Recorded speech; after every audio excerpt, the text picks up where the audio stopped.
Good morning, good afternoon, and good evening, family and friends. I have received several messages and I am responding. We are going to talk about this past weekend with the shooting that happened at the Trump rally. All right.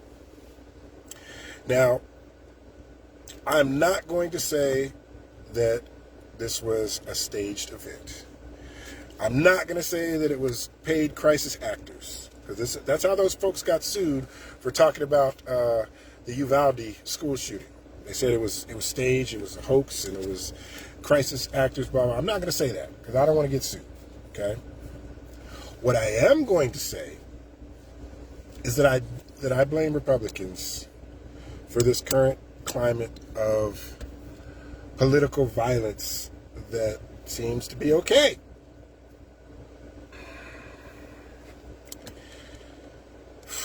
Why is this okay for Republicans? I'll tell you why. This started years ago. This started before this kid was even born, this 20-year-old kid. It started when people were putting nooses with black mannequins in their yards for Obama. Didn't hear a Tea Party or right-wing Republicans say, hey, you guys might be going a little far. You might be doing too much. Nah, that was cool. Okay? Right before the 2020 election, and these guys are already in jail. Right-wing extremists, MAGA Republicans. I mean, I don't know if I should call them MAGA Republicans, but they definitely wanted Trump to win in 2020. They attempted to kidnap Michigan Governor Gretchen, I think it's Whitmore. And their goal, now keep in mind these people in prison, they got taken alive, by the way.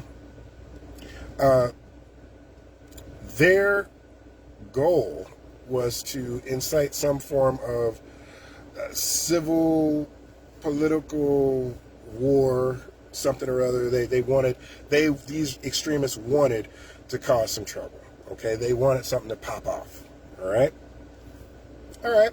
Didn't hear Republicans saying, "Hey, these guys went too far. They're doing too much." But at least not very many of them. Okay, they didn't all denounce these guys. Then we got January 6th. These people were storming the Capitol. They were hunting for Pelosi. They were hunting for Mike Pence. That was their own VP, one of their own guys. Okay, hunting for him. And what are Marjorie Taylor Greene's and Trump's? Oh, these are patriots. These are heroes. And if we get back in office, we'll pardon you. No consequences, no repercussions. All right? So y'all talk all this crazy talk, and like you don't expect an unstable person to snap. Y'all were just going after Mike Pence, your own VP, and you don't think somebody might snap. And okay, you know what? Let me give you another example. Just like 2 weeks ago, like June 30th, it was a Sunday. It was at church. And the Republican GOP candidate for lieutenant governor, I think he's going for lieutenant governor, Mark Robinson. This guy in church, he goes, well, I'm just going to say it. Some folk need killing. Like, what in the F is that? Okay, all right. Let that go.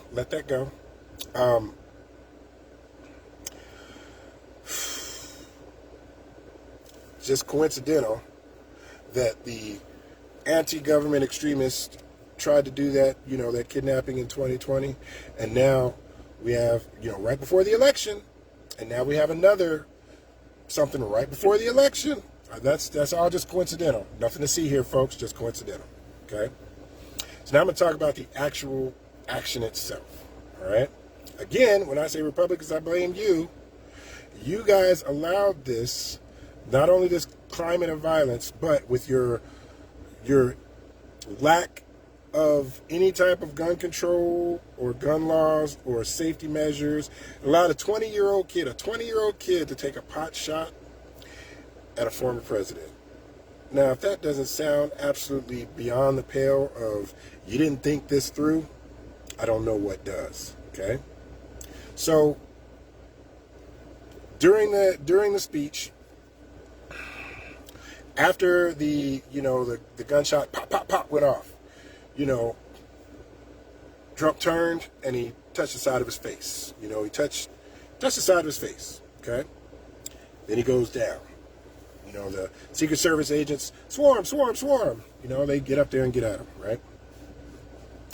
So I don't know if these Secret Service agents were badly trained or if they were just handpicked and said, hey, you know what? You're a Trump fan. You're one of my guys. I'm just going to give you this job so that you can collect some money. So you can collect some of the American taxpayer money, even though you don't know how to do this job very well. Okay? Very curious. All right? When they got him up, and you can hear it on the audio, I've watched about 4 or 5 different views of this video. When they got him up, and he did, the Secret Service agents, he was like, wait, let me get my shoes. First of all, a trained Secret Service agent, you're not waiting for you. They're yanking you off and they're stuffing you in a car, in an armored car, and getting you out of there. All right? That's not what happened. They parted, and his chest, shoulders, head, all exposed, and he did his photo op, like the end of the Breakfast Club. Hey, ooh, what the? A photo op after you allegedly just got shot at. Did you notice? If he got grazed, right? Grazed by his ear. Remember I told you he touched the side of his face? He put his fist up, then he waved at the crowd. There was no blood. There's no blood on his hand. Matter of fact, there was no blood on his collar.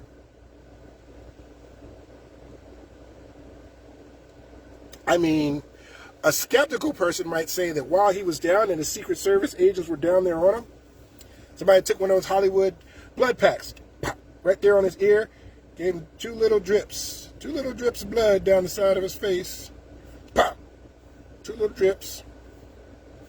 Now, I don't know how many of y'all remember the Evander Holyfield and Mike Tyson fight where Mike Tyson bit his ear. They had to stop the fight while they attended to his ear and get the blood to stop bleeding. It wasn't just 30 seconds down on the ground and you pop back up, no blood on your hand, no blood leaking down your neck to your collar. If the blood is magically it stopped bleeding, but you just got grazed by a bullet, not somebody's teeth, a bullet blast a piece of your ear off and it's not still bleeding.